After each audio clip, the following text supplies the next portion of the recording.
On 25th August 2010, Congo on approach to Bandundu Airport. Kuna ndege pale ilikuwa na 21 people on board, ilikuwa ina approach for landing. Unfortunately, something happened there during the short final, the last moments before the landing.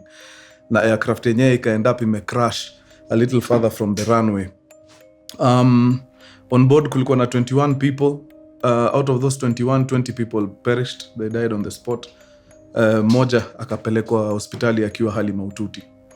Of course, the investigators come through the scene, wakabeba all the necessary parts of the aircraft, zingesaidia na information, including the black box with the cockpit voice recorder, the flight data recorder. Unfortunately, the results walipata from the black box zilikuwa inconclusive, so hakukuwa na a justifiable reason why that aircraft went down. A few weeks later, the one survivor mwenye alikuwa amekimbizwa hospitali, mazee akatoka kwa koma. So investigators ikabidi wamemkuta pale, watry kujua ni nini inaweza kuili happen during the last moments of this flight. Na the guy, mazee, Mungu ni mwema, alikuwa na some recollection of exactly what happened, and he said wakati walikuwa na approach runway, alisikia smell ya kitu very familiar, a smell that alikuwa shaisikia before and he knew it very well. Na before long aka-ascertain ya kwamba indeed the smell that alikuwa nasikia is exactly what he thought it was. Believe it or not, ladies and gentlemen, it was the smell of a crocodile. Somebody had snuck a crocodile into the aircraft.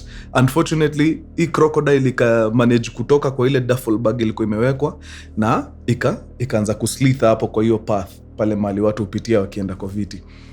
Wale watu walikuwa pale karibu wakaiona, na of course ukiona crocodile kwa ndege utaihug, wakaanza nduru immediately. After nduru ni nini ndio next? Ni kutoka mbio na kuenda as far away as possible from this crocodile. So the majority of the passengers wakatoka nyuma, wote wakaenda mbele towards the cockpit. Now, kama we ni mtu uko na aviation training, kuna unit pale inaitwa weights and balance. Ndege uaga tu watu waingiagi tu wanakaa na mizigo zinapakiwa. Kuna koga na calculations pale. Lazima wa keep in mind center of gravity ya ndege iko wapi. So when there is a sudden movement, watu watoke nyuma waende mbele, inamaanisha the center of gravity has now tilted to the front. That is why the aircraft was unable to maintain lift. Sababu watu wote walikimbia mbele wakijaribu kufanya nini? Escape crocodile. And the aircraft came crashing down at Bandundu Airport. It's not a unique case. It's happened before. Aircrafts kwenda chini sababu ya weight issues. Nakumbuka in 2013, April of 2013, an aircraft leased by the American military ilikuwa ina take off from Afghanistan. Na this aircraft was carrying some vehicles zinaitwa MRAP. MRAP ni mine resistant ambush protected vehicles. Sijui kama mshaona hizo gari za military zinakuwa ziko ama coated and very very heavy. Military waga wanatumia kutembea kwa hizo ma areas zenye ni noma, kama hiyo time walikuwa Afghanistan. Now those things are extremely heavy. One MRAP is about 9 tons. Hizo ni Nissan 9. So kuna msee anaitwa weight master, kazi yake ni kuhakikisha mizigo zimefungwa vizuri kwa this cargo airplanes, and seeing as they were carrying MRAPs, I think ilikuwa na MRAPs kama 5 hiyo ndege. It was a 747. So sijui ni nini ili happen, hawakuwa certain ya kwamba ziko fastened vizuri ndani ya ndege. So as the aircraft, the 747 was taking off from an airport in Afghanistan, the straps ambazo zimeshikilia one of the MRAPs zikaachilia. Hiyo MRAP ikarudi nyuma, ikaenda ikiharibu vitu huko nyuma. So because of hiyo shift in weight, center of gravity ikasonga nyuma, na again the aircraft ikashindwa ku maintain weight. Keep in mind it was just taking off, so it had, wings full of fuel. So ilitandika chini mazee, all 9 people on board wakaenda. Yeah.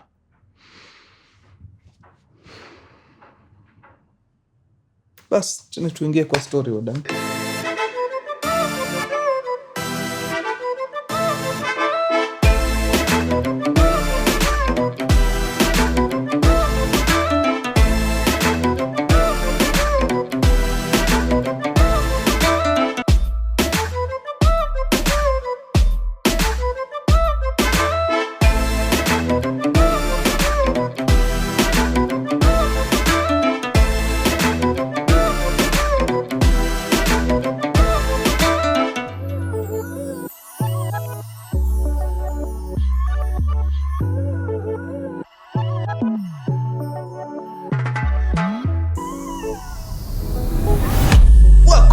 Mkurugenzi.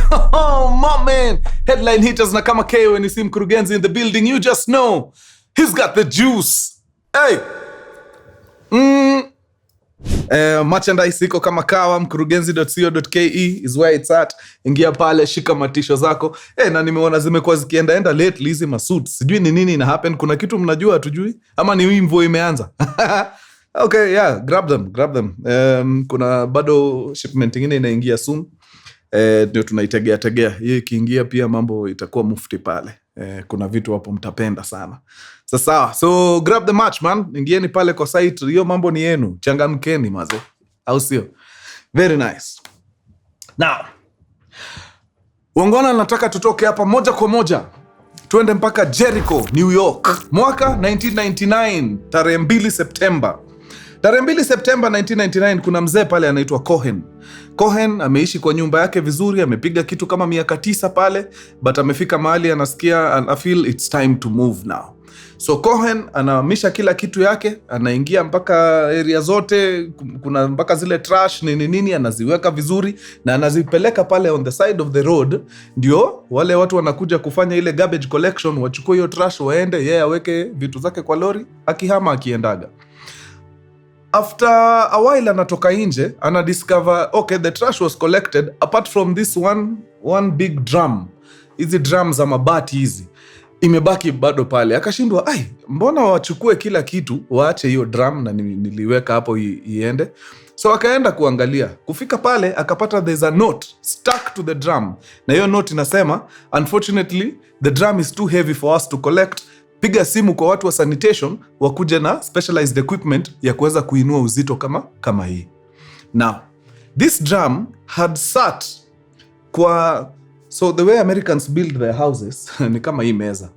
Americans nyumba zao si kama zetu ni foundation imeshikana na nyumba. Hao hataki nyumba zao zikaribie ground. Sijui kama wanafanyaga hivyo juu ya vitu kama floods ama nini. So utapata nyumba zao ziko on stilts, zimereiziwa. So between the floor and the ground kuna kuga na space. Hiyo space wanaitaga crawl space. So this drum had sat in this crawl space tangu huyu mzee ahamia hapa. Huyu mzee amekuwa kwa nyumba kutoka 1990. Kumbukeni by the time hii story happened in 1999. So for 9 years hii drum akiingia aliipata hapo chini. So hakubother nayo. But wakati alikuwa na hama akasema, since hii drum ni trash, wacha tuitoe tuipeleke huko ichukuliwe. So now ameenda amepata sticker imewekwa pale na watu wa garbage wamesema ni aje, hii drum is too heavy for us to carry. Ebu pigia watu wa sanitation wakuja na specialized equipment waibebe. Curiosity tu ikamwambia, na hii drum yenyewe hata nikileta hapa ilikuwa heavy sana. Ni nini iko ndani? So akaenda mazee katafuta tool pale kakufungua hiyo drum. Kuna ka seal inakuaga nayo. Once umetoa hiyo seal, now you can lift up the lid. So alienda akatoa hiyo seal and he lifted up the lid. And the stench ambaye ilimtandika hapo, it was evident, it was obvious something was very wrong inside here. So akachungulia akapata what looked like a hand and a pair of shoe belonging to a woman. So immediately mazee akacall Nassau County Police. Nassau County Police waka come through and the body ikapelekwa Tekengori mpaka place inaitwa Nassau County Morgue. So kuingia pale kwa morgue ikatolewa contents zote kwa hii drum zikatolewa. Basically ilikuwa human remains, some of her personal effects, kulikuwa na notebooks pale, some jewelry, hiyo kiatu, handbag I think ilikuwa hapo. Mummified remains of this human body. Na vile waliitandika pale wakaipiga investigation kiasi, they were able to ascertain that indeed the body was a young Caucasian female ama Hispanic. So ilikuwa ni mzungu ama Mlatina. Na wangetel pia akwati amezeeka, she was pretty young, probably in her mid-20s. Notebook pia wakapata pale ndani, but ilikuwa so hii body ilikuwa imewekwa kwa some liquid, some greenish liquid, na apart from the greenish liquid kulikuwa na vitu zinaka plastic pellets, na apart from the plastic pellets kulikuwa na hizi plastic, sijui kama mshaona hizi plastic plants, unapata ni leaves na ka stem lakini ni plastic, ziko huku ma House of Leather nini, so kulikuwa na ka plastic leaf na stock yake, then na hizo plastic pellets. So hizo vitu zote mazee wakazianalyze nini, then the body as well. Upon further investigation, sababu hiyo body pia ilipitishwa ma x-ray kiasi, wakapata this young woman who had died alikuwa pregnant. Now the fetus was like 17 inches, meaning it was almost full term. Uni mtoto alikuwa mbakisha kidogo azaliwe. So hapa they were looking at a double homicide. Why am I saying it was a homicide? Sababu walipata lacerations kwa kichwa, kulikuwa na some blood clots nini, kuonyesha huyu mtu alikuwa na blunt force trauma kwa kichwa na kwa back huku, na ili happen akiwa alive. So sana hizo ndio vitu zilimuua, then akaekwa kwa drum. Bas, na wakampata hapo.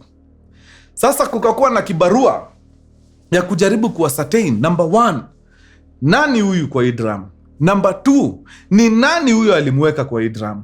So of course investigations zikaanza almost immediately. So first order of investigation ilikuwa, remember inside the drum kulikuwa na notebook. Hiyo notebook lazima wangeenda waiangalie. So how do they do it? The fact that hii notebook ilikuwa submerged kwa hii greenish liquid chemical, inamaanisha mazee ilikuwa imedisintegrate almost. It was a little better than pulp.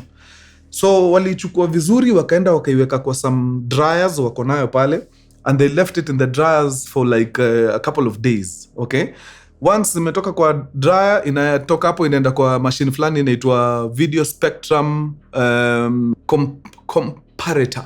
Video spectral comparator. So video spectral comparator ni it's a machine that combines digital engineering na infrared. So what it does ni inaweza chukua a piece of paper yenye ilikuwa imeandikwa na maybe wino inafutika iweze kutell, inaweza detect ni nini ilikuwa imeandikwa hapo before hii material ifute hiyo kitu ilikuwa imeandikwa hapo. In fact hata wanazitumiaga kucheki kama machecks zimefojiwa. Ushaicheki mazee check imeandikwa maybe 150 150, then mtu anakuja anaongeza kakitu hapo, hiyo 1 inakuwa 4. Sasa kitu kama hiyo ikiwekwa kwa hiyo VSC wanaona tu ilikuwa 1 before, then mtu akakuja akaongeza ndio ikakuwa 4.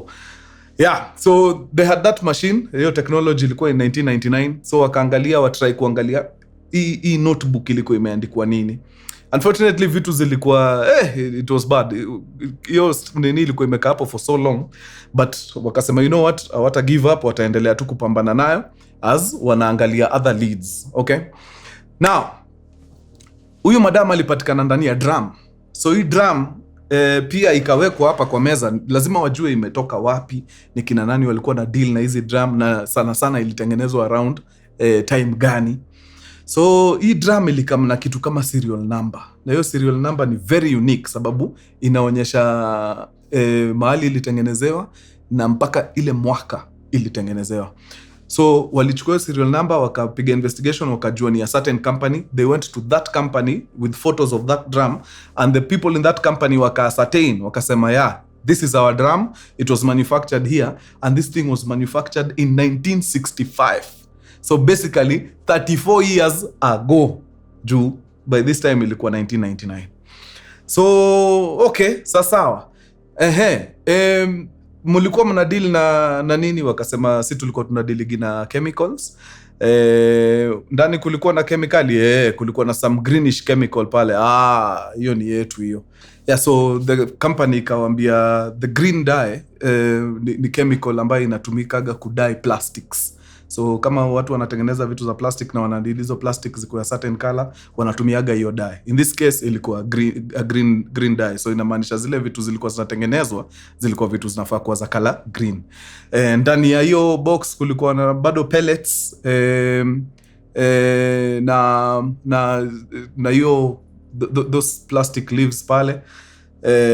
But at least wamejua dye ni ya kazi gani. So there's a newspaper reporter who picked up the story na akaichapisha kwa magazeti.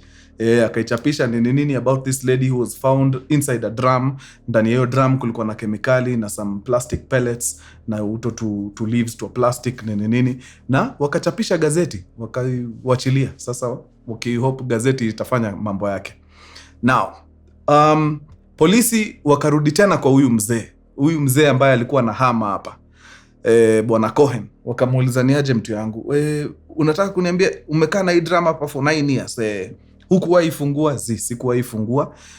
Mimi nilipata tu iko hapo, nikasema wacha nisisumbue, sababu hata mimi hainisumbui, iko chini ya nyumba. Mimi nikaendelea tu kuishi. Okay, sawa, no worries. Wakarudi kwa records, wakaangalia ni nani alikuwa anaishi hapo before Cohen, wakapata, wakampigia. Jamaa akamwambia, hata mimi niliishi huko for quite some time.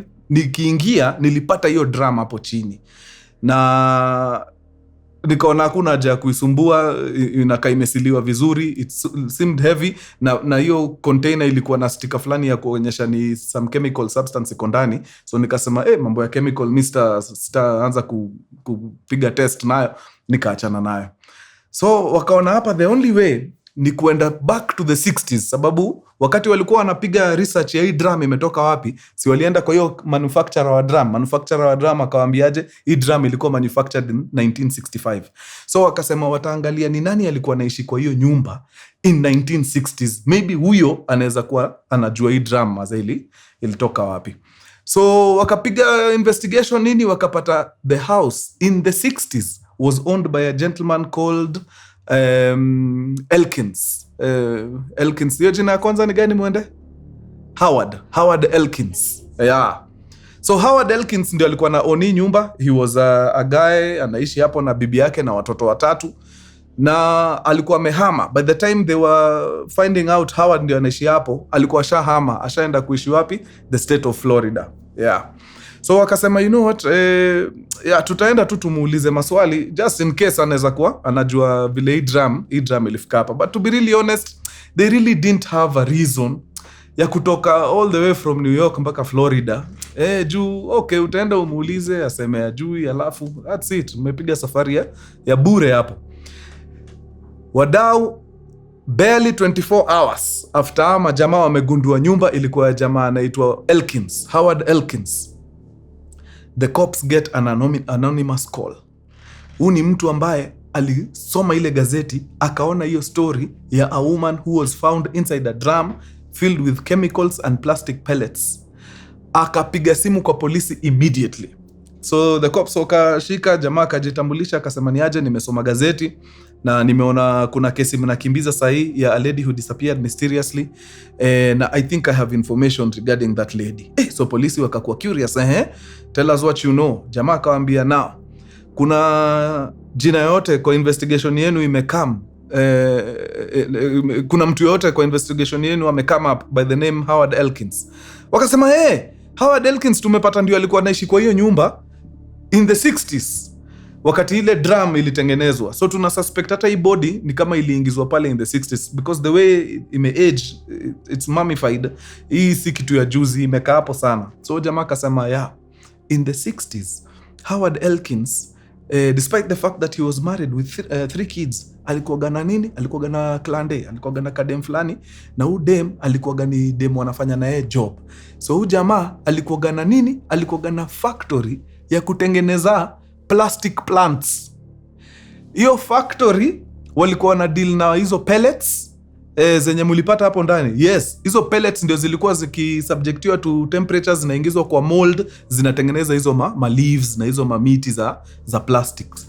So kama mulipata plastic pellets hapo ndani na some of hizo plastic leaves na hiyo dye ya green, I suspect without a shadow of doubt ya kwamba the chick you found inside that drum ni huyo klande wa nani? Howard Elkins. So mkimpata muulizeni juu ya klande fulani walikuwa na yeye in the late 60s.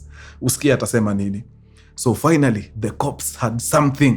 So hiyo ilikuwa reason deadly sana ya kutoka New York kwenda all the way to wapi? To Florida, kwenda kutafuta huyu Howard Elkins. So wakashika safari haraka faster, and before long walikuwa washaingia ile maeneo jo, wakaenda wakapata nani? Mzee mzima Howard Elkins. By this time amezeeka deadly. So wakanok kwa mlango yake, wakaingia. Howard akawakaribisha pale na wakakaa chini na wakamwambia peupe, ni aje? Kuna vitu tumepata jo kwa ile hao yako ulikuwa unaishigi yuko Jericho, New York. Maze kuna drum ilikuwa chini ya hiyo hao yako. Tumefungua drum tukapata kulikuwa na mtu ndani. So tuko hapa tu kukuuliza kama unajua anything kuhusu hiyo drum. Of course Elkins akasema mimi hata sijui hiyo ni nini mnaongelea. Akaulizwa, okay, Elkins ulikuwa na Klande around late 60s hapo? Akasema nilikuwa na Klande. Anaitwa nani? Sikumbuki. Alikuwa Mlami, alikuwa Hispanic, Mwafrika, sikumbuki. Jina sikumbuki.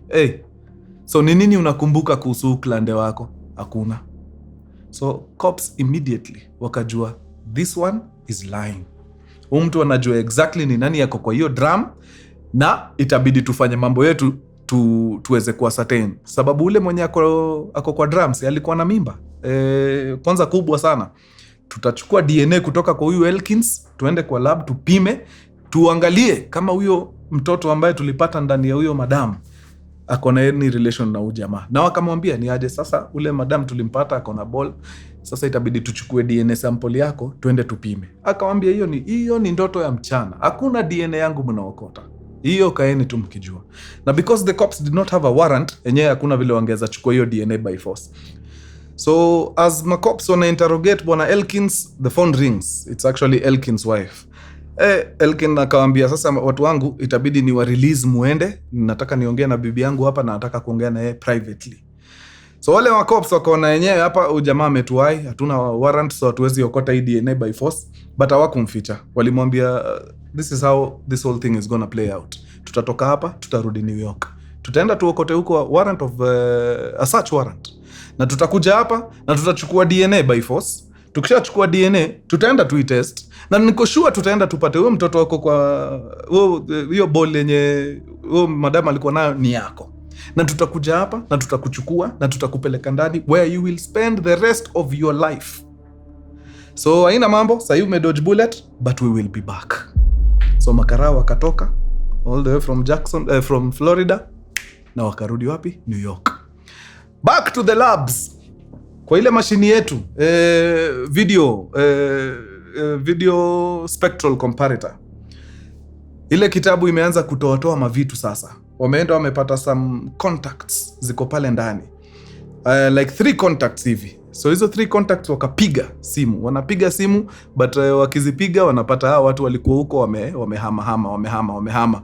So hizo zikagonga ukuta, hazikuwasaidia. Back to Florida.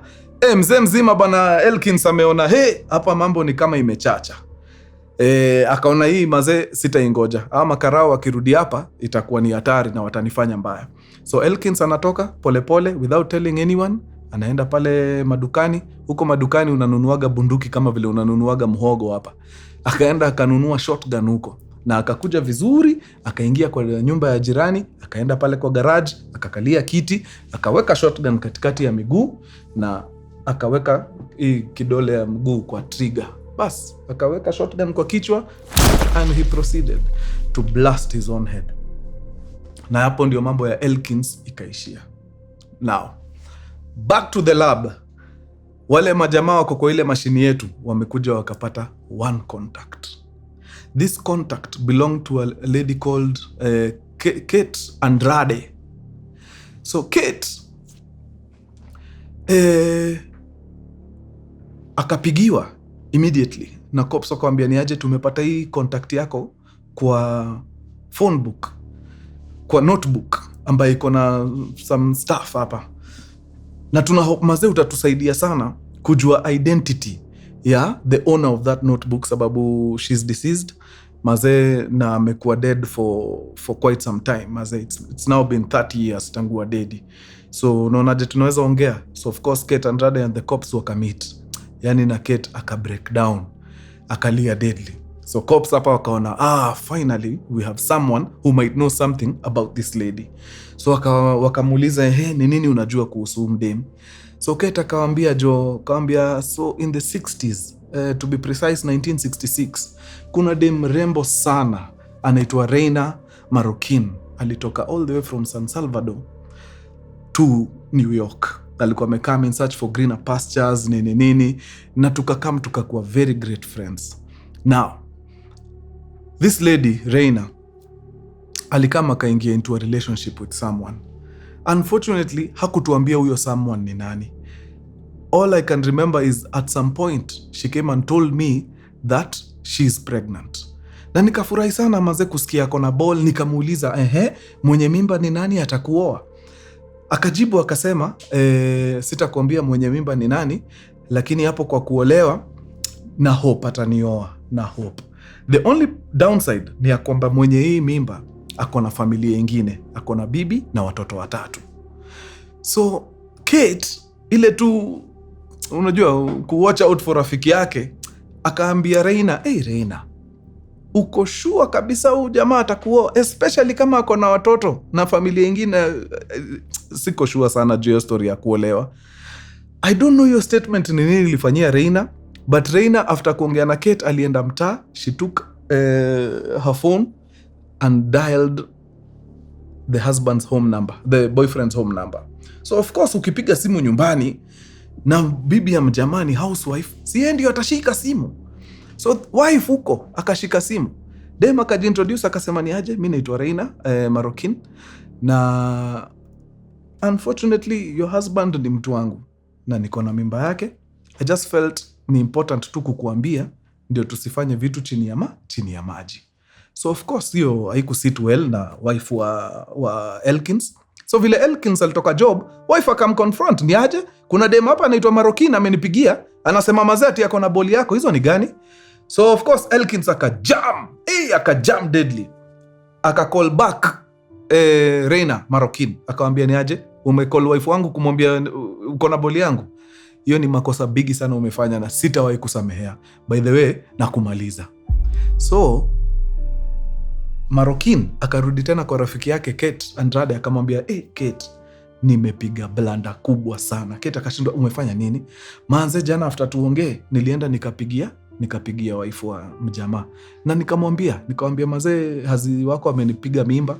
Nilikuwa tu nataka ujue bana, tusifanye vitu chini ya maji. Sasa huyo mjamaa amenicall akaniambia ataniua, amejam deadly. So Kate akamwambia, ina mambo, usijali, tutakuwa tu vigilant. Ukinotice tu kitu iko out of place, niambie tukimbie makarao. That was the last time Kate and Reina waliongea. So from how they pieced the investigation, I think Elkins alikam akapatana na Reina at some point. How he was able to lure her akuje ndio atuelewi. So when Reina came, Elkins akamnyorosha vitu, either chuma or something, kwa kichwa huku na kwa mgongo, sababu she had a broken skull. Alikuwa amepigwa deadly. Then once she died, akamchukua akamuingiza ndani ya ile drum ambayo iko na zile chemicals na zile plastic pellets ambazo ni vitu wanatumiaga huko kazini, because Elkins ako na company ambayo waga inatengeneza nini, plastic trees and flowers, na hizi ndio vitu ambazo wanatumiaga kutengeneza. So akaweka msichana ndani ya drum, akaweka hiyo kemikali ile ya kudye, the green one, akaweka hizo plastic pellets, akaweka some of hizo plastic leaves and whatever, akafunika drum vizuri, akaisil poa. But akijaribu kuibeba ikazidi, sababu it was almost 170 kilos hiyo drum. So unaona hapo ikakuwa ni noma. Haezi itoa, juu plan ilikuwa aitoe, aende aiweke kwa boat, akimbie nayo kwa ocean, aitumbukize kwa maji na ipotelee huko. But since angeweza kuibeba, ikabidi afanye nini? Aiweke chini pale kwa crawl space ya nyumba yake. Na akaiweka ikakaa mpaka yeye mwenyewe akahama, ikaendelea kukaa hapo until 1999, exactly 30 years later. Ndio ule mzee bwana Cohen akihama, akaitoa, akaiweka pale kwa barabara, ndio watu wa garbage waicollect. Kama watu wa garbage wangeicollect, huyu madam angewaipatikana. Huyu ingeenda hivyo. But the fact that it was too heavy for the garbage trucks to collect it, ikabidi wameacha note hapo, Mutua aite watu wengine wakuje wabebe. Na hivyo ndio mtoto wetu alikuja akajulikana. So of course it was a big story in New York at the time. Another reporter picked it up na akasema sasa yeye itakuwa kazi yake kujulisha familia ya nani, ya Marokin, what really happened to their daughter. So he took a flight from New York all the way to San Salvador in El Salvador. Kufika kule akapiga investigations hapa na pale, akakama akapata exactly wazazi wa Reina Marokin. Akaenda akapata the mother, ako hapo very old and frail. Mazena akamuonyesha picha, akamwambia unajua huyu, this is my daughter Reina, sijamsikia kutoka 1969, I don't know what happened. So reporter akamwambia mazee, unfortunately Reina alipatikana ndani ya drum. Alikuwa na Hazi si Hazi, alikuwa na Charlie wakakosana, akampiga, akamuua, akamweka kwa drum na amekaa ndani ya hiyo drum for 30 years. Believe it or not, madhe alikuwa anasema alikuwa analala anapata nightmares usiku na kitu inamwambia ni aje mtoi wako ako ndani ya drum, but hakuwa anaelewa hii ndoto imetoka wapi. Ilimsumbua sana over the years. So what was happening here ni closure tu alikuwa anapatiwa. I think instincts zake zilikuwa zinamwambia ni aje mtoi mazee mambo imemchachia huko. Yeah, so report ikafika mtaa. Finally after 30 years wakajua what exactly happened to their daughter. Na madhe akawaambia pia ka story jo kalishangaza. Turns out the reason why Reina Marokin left San Salvador ni juu a similar thing had happened to her. Alikuwa married vizuri, then anakama na discover husband wake ako na dem mwingine na amempiga mimba. So hiyo kujam na nini akaamua, you know what, hii San Salvador is not for me, na wacha kila kitu nyuma, and she took a flight to New York only to end up in the same situation, only this time she was the other woman. Yeah, unfortunately for her, haikumwendea fiti. Yeah, and she ended up losing her life in 1969. Weird, man. Na hiyo ndio story ya Reina Marokin. Yeah. A very young girl. When I estimate by the time alikuwa na dedi, she was in her mid-20s thereabout. Kadem kadogo sana, man. What an unfortunate end. Wadau wacheni nifungie hapo. Imekuwa true sana. Tutazidi tuonane baada ya siku chache. Adios muchachos. Peace.